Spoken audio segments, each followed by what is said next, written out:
रात के अंधेरे में कोलकाता की एक सुनसान गली में एक व्यक्ति दौड़ता चला आ रहा था। वह लगभग 30 वर्ष का युवक था। तभी अचानक वह ठिठक कर रुक गया।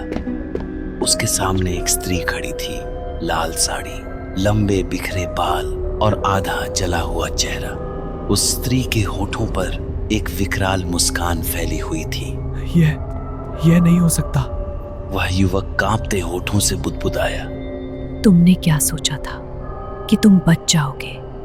उस स्त्री की आवाज में वर्षों का दर्द था। तुम लोगों ने उस दिन मेरे साथ बहुत बड़ा अन्याय किया था। मेरी कोई गलती नहीं थी। मैंने कहा था ना, मैं वापस आऊंगी। इतना कहते ही उस स्त्री ने उस युवक पर झपट्टा मारा। जब भोर हुई तो एक पुरानी हवेली के नीचे उसकी लाश पड़ी मिली। उसका चेहरा इस बुरी तरह विकृत था कि हड्डियां तक दिखाई दे रही थी। मोहल्ले का एक बुजुर्ग भीड़ से अलग खड़ा। यह तो किसी न किसी दिन होना ही था। दोस्तों, हम हर हफ्ते आपके लिए नई खौफनाक हॉरर स्टोरी लेके आते हैं। अगर आपको स्कैरी कहानी चैनल की डरावनी कहानियां पसंद हैं तो अभी सब्सक्राइब करें। लेटेस्ट वीडियो के नोटिफिकेशन के लिए बेल आइकन जरूर दबाएं। यहाँ हर कहानी आपको डर सस्पेंस की दुनिया में लेके जाएगी। रात के 3 बज रहे थे। रोहन अपने चाचा अमित और चाची मोहिनी के साथ गाड़ी में बैठा दिल्ली से कोलकाता के उपनगर में स्थित अपने पैतृक बंगले की ओर जा रहा था। किंतु उसके चेहरे पर घर लौटने की कोई खुशी नहीं थी। क्या हुआ रोहन, इतना चुप क्यों है? चाचा अमित ने पूछा। कुछ नहीं चाचा, बस माँ पापा की याद आ गई। 5 साल पहले जब रोहन 13 वर्ष का था और अपनी नानी के घर छुट्टियां बिताने गया हुआ था, तब उसके माता पिता एक सड़क दुर्घटना में काल के गाल में समा गए थे। कोलकाता से लौटते समय उनकी गाड़ी एक ट्रक से टकरा गई थी। ये दुखद समाचार रोहन को फोन पर मिला था। वह फूट फूट कर रोया था। आज 5 साल बाद वह उसी बंगले में लौट रहा था। 18 वर्ष का एक युवक जिसके कंधों पर अनाथपन का बोझ था। कुछ समय बाद गाड़ी एक विशाल बंगले के सामने आकर रुकी। रात के 11 बज चुके थे। तीनों गाड़ी से उतरे। चाचा, इतना बड़ा बंगला? रोहन अचंभित था। हाँ बेटा, ये तेरे माँ पापा ने 6 साल पहले खरीदा था। बंगला 3 मंजिला था। बाहर की दीवारें पुरानी और काई से भरी थी। बड़े बड़े लोहे के फाटक पर जंग पड़ी हुई थी। बगीचे में पेड़ों की टहनियां इस तरह उलझी हुई थी जैसे वर्षों से कोई उन्हें काटने नहीं आया था। और सबसे अजीब, बंगले के पिछवाड़े में एक पुराना कुआं था, पर एक मरा हुआ पीपल का पेड़ खड़ा था। उस पेड़ की एक शाखा पर किसी ने लाल धागा बांध रखा था जो हवा में धीरे धीरे हिल रहा था। रोहन की नजर उस पर पड़ी और एक पल के लिए उसे लगा उस धागे से कोई आवाज आई, जैसे कोई सिसक रहा हो। उसने कान लगाकर सुना, कुछ नहीं, शायद हवा का भ्रम था। अंदर जाते ही तीनों चकित रह गए। बंगला बिल्कुल साफ सुथरा था, जैसे कोई रोज यहाँ रहता हो। 5 साल से बंद पड़े इस घर में इतनी सफाई कैसे? यह सोचकर तीनों के मन में एक अजीब सी असहजता उपजी। मुझे तो यह बहुत अच्छा लगा। मुझे भी। अच्छा, तुम दोनों बातें करते रहो, मुझे बहुत नींद आ रही है। और वे सोने चले गए। मोहिनी भी उनके पीछे चली गई। रोहन अकेला रह गया, उदास और एकाकी। किंतु उस रात अमित और मोहिनी के चेहरों पर एक अजीब संतुष्टि थी, जैसे उन्हें वह मिल गया हो जिसका वह वर्षों से इंतजार कर रहे थे।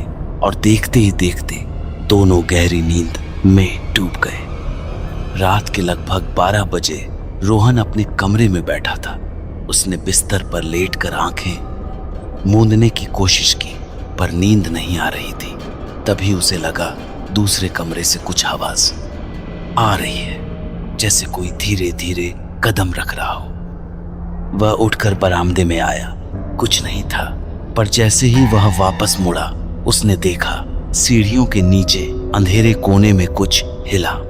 एक परछाई। वह परछाई दीवार से चिपकी हुई थी और उसका आकार किसी स्त्री जैसा था।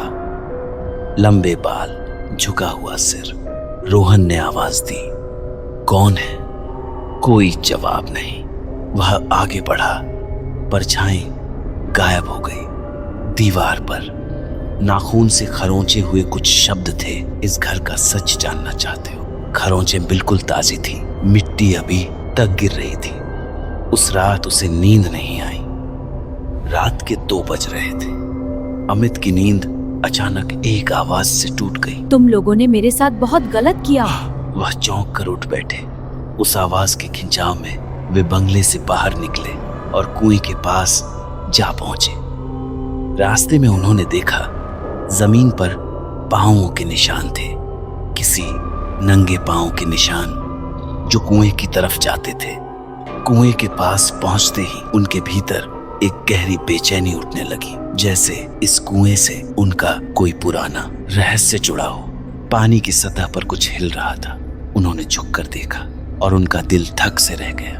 पानी में उनका अपना चेहरा नहीं दिख रहा था। उसकी जगह एक जला हुआ चेहरा दिख रहा था और धीरे धीरे वह चेहरा मुस्कुरा रहा था। तभी हवा एकाएक तेज हो गई और उनके सामने वही स्त्री प्रकट हुई। लाल साड़ी, आधा जला हुआ चेहरा। अमित के पांव जम गए और वे धड़ाम से जमीन पर गिर पड़े। तुम नहीं हो सकती, वे कांपते हुए बोले। मैं कब से तुम्हारा इंतजार कर रही थी। उस दिन मेरी और मेरे पति की कोई गलती नहीं थी। मैं चिल्लाती रही, गिड़गिड़ाती रही, लेकिन तुम लोगों ने एक न सुनी। तुमने इस बंगले के लिए हमें जिंदगी से मरवा दिया। और यह कुआं, तुम जानते हो ना इसमें क्या है? अमित की सांसें रुक गईं। उनकी आंखें फटी की फटी रह गईं। मुझे छोड़ दो प्लीज, मुझसे बहुत बड़ी गलती हुई थी। अमित हाथ जोड़कर गिड़गिड़ाए, लेकिन उस स्त्री ने उनकी एक न सुनी और वह उनकी ओर बढ़ती चली आई। रात के सन्नाटे में एक भयानक चीख गूंज उठी और फिर अचानक बुझ गई। सुबह हुई। मोहिनी ने देखा अमित घर में नहीं थे। रोहन ने पूरे बंगले में खोजा पर कहीं पता न चला। चाची, चाचा कहीं दिखाई नहीं दे रहे। दोनों बाहर निकले। कुएं के पास एक पेड़ पर कुछ लटका हुआ दिखा। पास जाकर देखा तो दोनों के होश उड़ गए। वह अमित की लाश थी। चेहरा इस कदर विकृत था कि हड्डियां साफ दिखाई दे रही थी। मोहिनी की चीख पूरे बंगले में गूंज उठी। पुलिस आई, सवाल हुए पर कोई जवाब न था।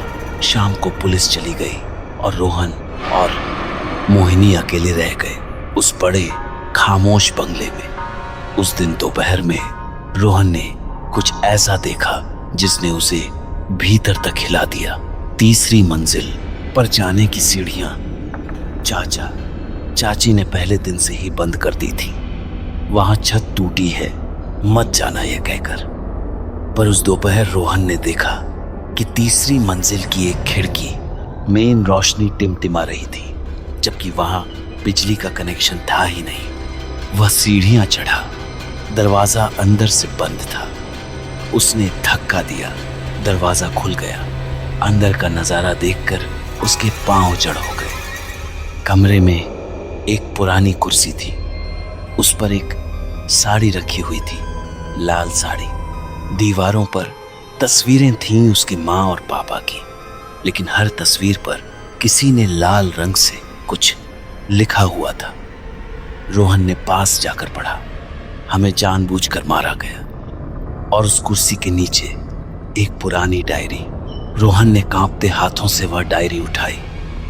उसके पहले पन्ने पर लिखा था, ये बंगला खून से खरीदा गया है। रात फिर आई। मोहिनी अपने कमरे में चुपचाप बैठी थी, न रो रही थी न बोल रही थी।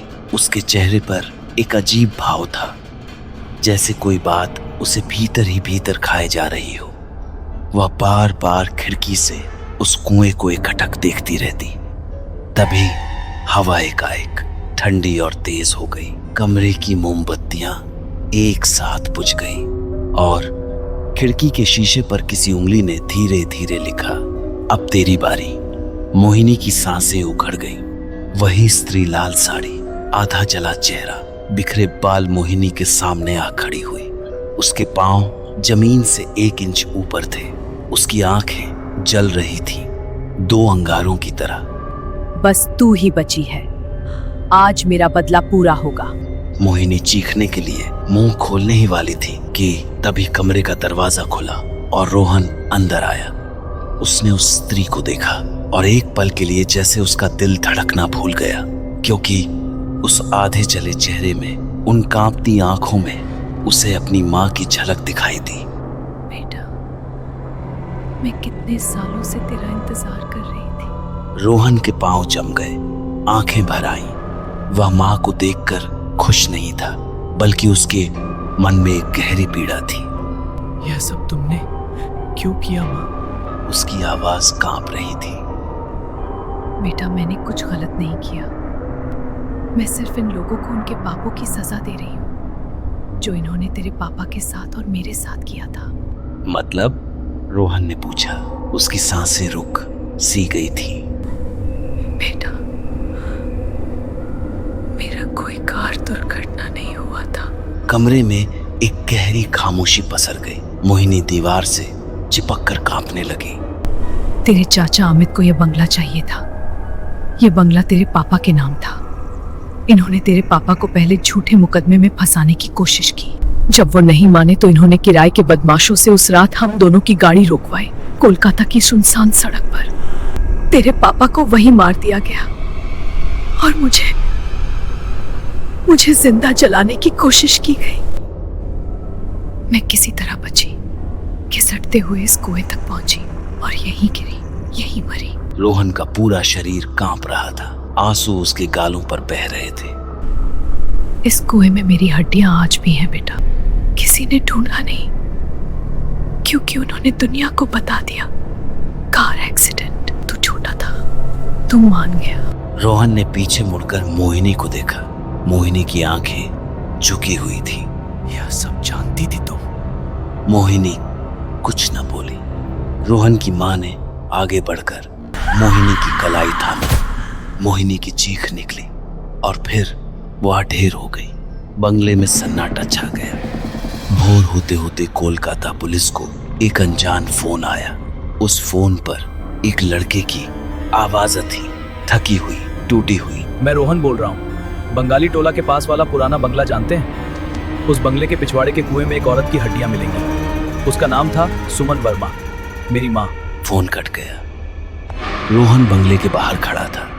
उसके पीछे वो विशाल, काला, खामोश बंगला खड़ा था, जिसकी हर खिड़की अब बंद थी। लाल धागा अब भी बंधा था, पर अब वह हिल नहीं रहा था, जैसे किसी ने अंततः चैन की सांस ली हो। रोहन ने एक बार पीछे मुड़कर उस कुएं को देखा और एक हल्की सी मुस्कान, जो अब विकराल नहीं थी, शांत थी। माँ जा रही थी अपना बदला पूरा करके।